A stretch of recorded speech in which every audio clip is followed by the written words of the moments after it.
আজ যারা নবীজির বিচার ব্যবস্থাকে আল্লাহর পাঠানো বিচার ব্যবস্থা মানেন না, আল্লাহর কসম আপনার ইমানে সমস্যা এখনো লেগে আছে। এই বাংলাদেশে আমি সবচাইতে ওপেন ভাবে মামুনুল হকের মুক্তি আমি হামজা চেয়েছি, কারণ আমি তার কাছে থেকে দেখেছি লোকটার চরিত্র কি, তার ভেতরে ইখলাস আছে, তার ভেতরে এলেম আছে, সে লোকটা মুহাক্কিক আলেম। আজ আমরা ৯৬% মুসলমান এই দেশে বাস করছে। সত্যি যদি আমরা আয়াত অনুযায়ী ঈমান না পেয়ে ঈমান আনতাম, আল্লাহর কসম আল্লাহর আইনগুলো দ্বারা বিচার আমরা দেখতে পেতাম। নবীজিকে আল্লাহ জানিয়েছেন, ফালা ওয়া রাব্বিকা লা ইউমিনুনা হাত্তা ইউহাক্কিমুকা ফীমা শাজারা বাইনাহুম সুম্মা লা ইয়াজিদু ফি আনফুসিহিম হারাজাম মিম্মা কাদাইতা ওয়া ইউসাল্লিমু তাসলিমা। সূরা নিসার 65 নম্বর আয়াতে আল্লাহ জানিয়েছেন, হে নবী আপনার রবের নামের কসম। কসম করছেন কে? কার নামে?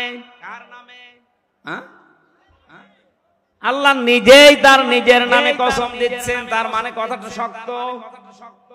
আমি যদি এখন আমার নিজের বংশের নামে, আমার বাবার নামে, আমার নাম হামজার নামে কসম দিয়ে থাকি, বুঝতে হবে বিষয়টা বড় শক্ত বিষয়।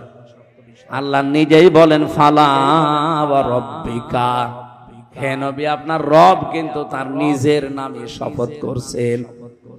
লা ইউমিনুনা, কখনো আপনার ঈমান আনা হয়নি, আপনি মুমিনই হতে পারেননি।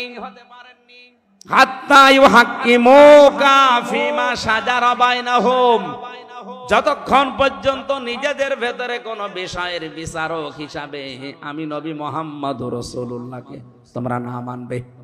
শুধু মেনে নিলেই হবে না, স্বতঃস্ফূর্তভাবে আনন্দ চিত্তে মানা লাগবে। আজ যারা নবীজির বিচার ব্যবস্থাকে আল্লাহর পাঠানো বিচার ব্যবস্থা মানেন না, আল্লাহর কসম আপনার ইমানে সমস্যা এখনো লেগে আছে। আশা করছি আপনি ঈমান পেয়েছেন, ওটা হবে না। ঈমান আজকে আনবেন। কথা বলেন না কেন? ঈমান আনতে হলে আল্লাহর নাম আছে, শুধু বিশ্বাস করে শেষ। প্রতিটি নামের অর্থের সাথে মিলিয়েবেন নিজের জীবনকে।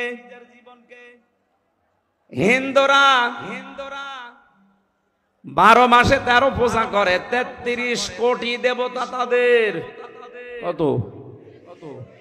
হয়তো অনেক হিন্দু ভাইরা তাদের দেবতার নামও জানে না, কিন্তু বিশ্বাস করে যে দেবতার সংখ্যা কত। বলেন না কেন? বলেন না কেন? আমাদের যে আল্লাহ মালিক কয়জন? নাম কত?